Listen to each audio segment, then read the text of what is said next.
नमस्कार, मैं श्रेया और आप देख रहे हैं खबर बिहार। बढ़ते हैं खबरों की ओर। प्रधानमंत्री जी डकैती करने से नहीं चलेगा बल्कि काम का हिसाब देना पड़ेगा। तेजस्वी बोले धमकी दे रहे हैं कि जेल भेज देंगे, कोर्ट से ऊपर हो गए हैं क्या। आरजेडी नेता तेजस्वी यादव ने प्रधानमंत्री नरेंद्र मोदी को पत्र लिखकर आरक्षण और संविधान की जानकारी दी और कहा कि प्रधानमंत्री बिहार आकर जो झूठ और भ्रम फैलाते हैं, पहले वह हकीकत को जाने और समझे।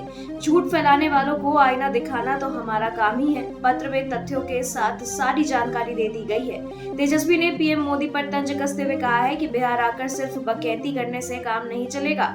यहाँ आकर हमको धमकी दे रहे हैं कि जेल भेज देंगे, वह कोर्ट से ऊपर हो गए हैं क्या। 7वें चरण में करोड़पति कैंडिडेट की भरमार, 22% कैंडिडेट पर दर्ज है आपराधिक मामले। रविशंकर प्रसाद सबसे अमीर उम्मीदवार। 7वें चरण के लिए एडीआर की रिपोर्ट सामने आई है, जहां 8 सीटों पर 134 उम्मीदवारों के शपथ पत्र विश्लेषण से चौंकाने वाले तथ्य सामने आए हैं। अंतिम चरण में बता दें कि कुल मिलाकर 22% उम्मीदवार ऐसे हैं जिनके खिलाफ आपराधिक मामले दर्ज हैं। वहीं राजनीतिक दलों में 37% करोड़पति उम्मीदवारों को मैदान में उतारा गया है, जहां उम्मीदवारों की औसत संपत्ति 2.5 करोड़ की है। एडीआर की रिपोर्ट के अनुसार 7वें चरण में सबसे अमीर उम्मीदवार पूर्व केंद्रीय मंत्री और बीजेपी नेता रविशंकर प्रसाद हैं, जिनकी संपत्ति 40 करोड़ 60 लाख 98,345 रुपए की है। पवन सिंह के लिए रोड शो से लेकर हेलीकॉप्टर शो तक करेंगे खेसारी लाल यादव। काराकाट से निर्दलीय प्रत्याशी के समर्थन में उतरे भोजपुरी एक्टर। भोजपुरी गायक पवन सिंह के समर्थन में खेसारी लाल यादव उतर गए हैं। दरअसल पटना पहुंचे खेसारी लाल यादव ने काराकाट से निर्दलीय प्रत्याशी पवन सिंह की तारीफों के पुल बांधे हैं। खेसारी लाल यादव ने कहा है कि पवन सिंह शेर हैं और वो अकेले ही काफी हैं। वहीं पवन सिंह को निष्कासित करने को लेकर कहा कि वे शेर हैं, अकेले ही चुनाव जीतेंगे। उन्होंने कहा कि पवन सिंह के समर्थन में हैं और वो काराकाट भी जाएंगे, वहां रोड शो से लेकर हेलीकॉप्टर शो तक करेंगे और पवन सिंह को जिताने के लिए वोट मांगेंगे। एसआईटी ने चुनाव आयोग को सौंपी सारण हिंसा की रिपोर्ट। फायरिंग में हुई थी एक युवक की मौत। विगत 20 मई को मतदान केंद्र पर राजद प्रत्याशी डॉक्टर रोहिणी आचार्य के साथ विवाद का मामला बढ़ने के साथ ही हत्या जैसी वारदात को भी अंजाम दे दिया गया। एसआईटी की तरफ से दी गई जांच रिपोर्ट में घटना के दिन से लेकर इस मामले में की गई कार्रवाई तक का उल्लेख किया गया है। इस दौरान किससे क्या चूक हुई, इस पर भी फोकस किया गया है। वहीं प्रशासनिक सूत्रों की माने तो खुद आयुक्त और डीआईजी ने इस मामले की अपनी स्तर से जांच की थी।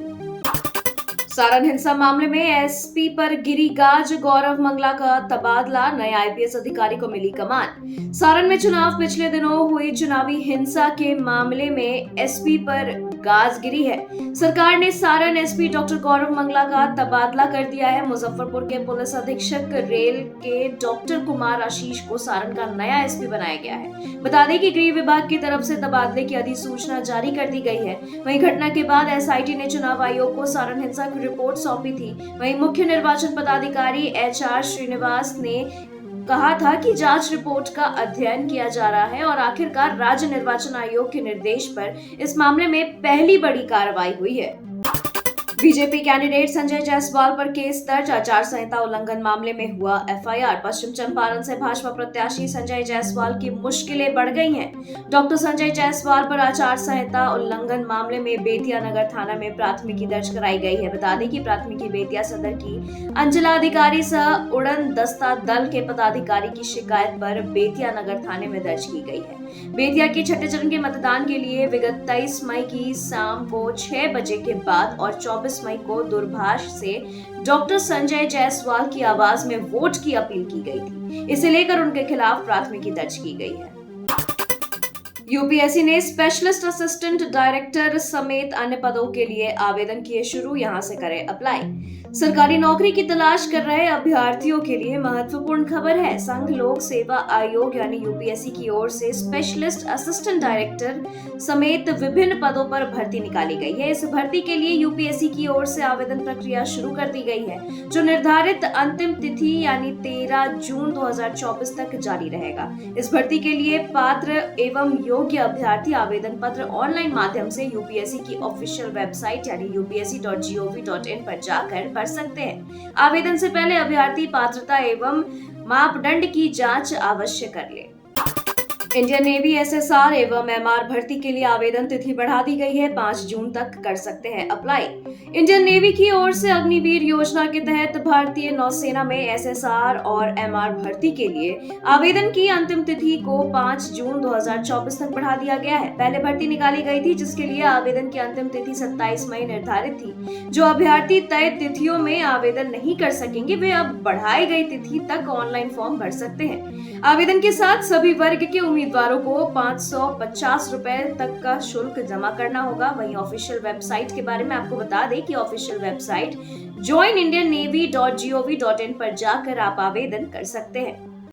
एसएससी एमटीएस 2024 नोटिफिकेशन जल्द होगा जारी। जाने चयन प्रक्रिया। कर्मचारी चयन आयोग यानी एसएससी द्वारा मल्टीटास्किंग स्टाफ और हवलदार परीक्षा के लिए जल्द ही एक आधिकारिक अधिसूचना जारी करने की उम्मीद है। एसएससी परीक्षा कैलेंडर के अनुसार अधिसूचना शुरू में 7 मई के लिए निर्धारित की गई थी, लेकिन किसी कारणों की वजह से इसमें देरी हुई है। आयोग ने अभी तक अधिसूचना के लिए नई तारीख की घोषणा नहीं की है। वहीं उम्मीदवारों की आयु 18 से 25 वर्ष के बीच होनी चाहिए। कक्षा 10 या मैट्रिक परीक्षा उत्तीर्ण होना चाहिए।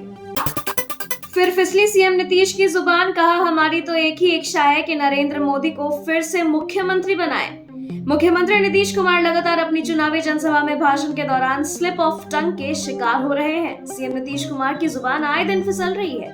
ऐसे में रविवार 26 मई को एक बार फिर एक सभा के दौरान नीतीश कुमार की जुबान फिसल गई और उन्होंने पीएम मोदी के मुख्यमंत्री बनने की कामना कर दी। उन्होंने लोगों से आग्रह किया कि प्रधानमंत्री नरेंद्र मोदी को फिर से मुख्यमंत्री बनाएं। सीएम नीतीश के साथ हो गया खेला। चुनावी सभा में ऐन वक्त पर खत्म हो गया हेलीकॉप्टर का तेल। गुस्से में सड़क मार्ग से निकले मुख्यमंत्री नीतीश कुमार के साथ आज उस वक्त बड़ा खेला हो गया जब वह एक चुनावी सभा को संबोधित करने मसौड़ी पहुंचे थे। सभा खत्म होने के बाद जैसे ही मुख्यमंत्री वहां से रवाना होने के लिए हेलीकॉप्टर पर सवार हुए, पायलट ने बताया कि तेल खत्म हो गया है और हेलीकॉप्टर उड़ान नहीं भर सकता है। इसके बाद सीएम नीतीश गुस्से में सड़क मार्ग से आगे के लिए रवाना हुए। भोजपुर ने नीतीश ने किया ऐलान। विधानसभा चुनाव से पहले 10 लाख नौकरी देने का वादा पूरा करेंगे। मुख्यमंत्री नीतीश कुमार ने शनिवार को भोजपुर के जगदीशपुर के खेल मैदान और गढ़हनी के रामदहीन मिश्र स्टेडियम में चुनावी जनसभा को संबोधित किया है। इस दौरान उन्होंने मन से कहा कि बिहार में विधानसभा चुनाव 2025 में होने वाला है। हमने बिहार के युवाओं से 10 लाख नौकरी देने का वादा किया था। भ्रष्टाचार किया है तो एक्शन जरूर होगा। दुनिया की कोई ताकत बचा नहीं सकती। चिराग का तेजस्वी पर पलटवार। चिराग पासवान ने कहा कि प्रधानमंत्री किसी को डराने की कोई कोशिश नहीं कर रहे हैं। अगर आपने भ्रष्टाचार किया है तो आपके खिलाफ एक्शन जरूर होगा। दुनिया की कोई भी ताकत आपको बचा नहीं सकती। अगर आप दोषी हैं तो सजा जरूर मिलेगी और यही बात प्रधानमंत्री ने कही है। वहीं तेजस्वी यादव द्वारा आरक्षण और संविधान को लेकर पीएम मोदी को पत्र लिखने पर चिराग ने कहा कि जिसको पत्र लिखना है लिखे, लेकिन आरक्षण के मुद्दे पर प्रधानमंत्री और एनडीए पहले ही अपना रुख साफ कर चुके हैं। चांदी का चम्मच लेकर पैदा हुए हैं राहुल गांधी। बोले, अमित शाह कुशवाहा को दिलाई जीत, बड़ा आदमी बनना मेरा काम। रविवार को अमित शाह काराकाट संसदीय क्षेत्र के दाऊदनगर पहुंचे। एनडीए के उम्मीदवार उपेंद्र कुशवाहा के लिए वोट की अपील की है। वहीं अपने संबोधन में अमित शाह विपक्ष पर जमकर बरसे हैं। आपको बता दें कि शाह ने कहा है कि एक तरफ चांदी की चम्मच लेकर पैदा हुए राहुल गांधी हैं तो दूसरी तरफ अति पिछड़ा घर में चाय बेचकर पलने वाले नरेंद्र मोदी हैं। इसके अलावा उन्होंने कहा कि उपेंद्र कुशवाहा को जीत दिलवाइए, बड़ा आदमी बनाना मेरा काम है। पहले मजबूर सरकार थी, अब मजबूत। जैनाबाद में बोले जेपी नड्डा, बच्चा थे तेजस्वी, जंगल राज के बारे में नहीं है अधिक जानकारी। बीजेपी के राष्ट्रीय अध्यक्ष जेपी नड्डा बिहार दौरे पर हैं। उनकी जहानाबाद, आरा और नालंदा में सभा हुई है।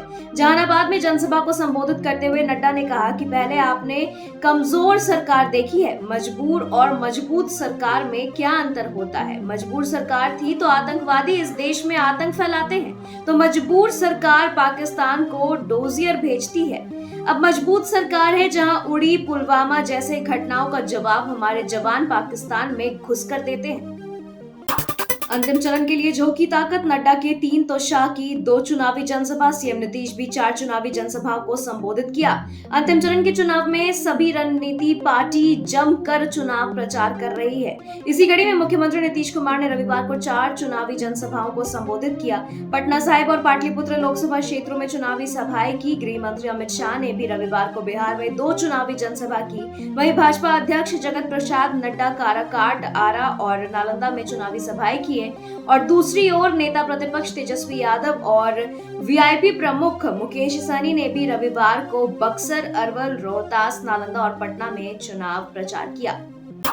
गर्मी का प्रकोप, स्कूलों में 11 बच्चे बेहोश, के पाठक के आदेश पर उठ रहे सवाल। बिहार में बच्चों को सुबह 6 बजे स्कूल पहुंचना पड़ता है और उन्हें भरी दोपहरी में स्कूल से छुट्टी मिलती है। ऐसे ही भीषण गर्मी में शनिवार को राज्य के अलग अलग जिलों के स्कूलों में 1-2 नहीं बल्कि कुल 11 बच्चे अचानक बेहोश हो गए, जिसमें मधेपुरा में 5, दरभंगा में 2, कैमूर में 4 छात्र छात्राएं शामिल हैं। मधेपुरा के 3 स्कूलों में 5 बच्चे बेहोश हो गए। 5 बच्चों की हालत में सुधार होने के बाद उन्हें घर भेज दिया गया है। पीएम मोदी का मुजरा टिप्पणी करना बिहार और बिहारी मतदाताओं का अपमान, मल्लिकार्जुन खड़गे ने अपील की है, यह बर्दाश्त नहीं करेगा बिहार। कांग्रेस अध्यक्ष मल्लिकार्जुन खड़गे ने रविवार को विपक्षी नेताओं के खिलाफ मुजरा वाली टिप्पणी के लिए प्रधानमंत्री नरेंद्र मोदी पर निशाना साधा है और कहा कि मोदी ने यह टिप्पणी कर बिहार का अपमान किया है। सासाराम लोकसभा क्षेत्र के कांग्रेस नेता और महागठबंधन के उम्मीदवार मनोज कुमार के पक्ष में एक चुनावी रैली को संबोधित करते हुए खड़गे ने कहा कि पीएम ने बिहार में एक चुनावी रैली में विपक्षी नेताओं के लिए मुजरा शब्द का इस्तेमाल किया है। हादसा भरा रविवार, बिल्डिंग में लगी आग से 3 की मौत, 10 झुलसे, 11 बाइक भी हुई जलकर राख। एक दिल दहलाने वाले हादसे में रविवार को पार्किंग में लगी आग ने पूरे मकान को अपनी चपेट में ले लिया।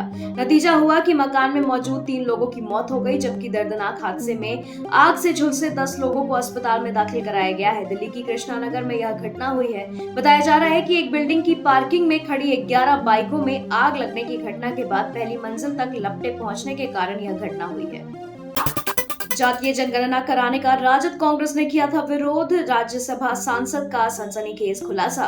तेजस्वी लगातार आरक्षण को लेकर भी ट्वीट कर सत्ता पक्ष पर हमला बोल रहे हैं, जिसको लेकर संजय झा ने कहा कि बिहार में जातीय जनगणना नीतीश कुमार का कराया हुआ है। जब इंडिया गठबंधन का मुंबई में मीटिंग था, उस मीटिंग में नीतीश कुमार ने कहा कि जातीय जनगणना पूरे देश में होना चाहिए। कांग्रेस ने उस मीटिंग में उसका विरोध किया। जो लोग आज कह रहे हैं कि देश में करेंगे, वह अपने एजेंडे में क्यों नहीं जोड़ते।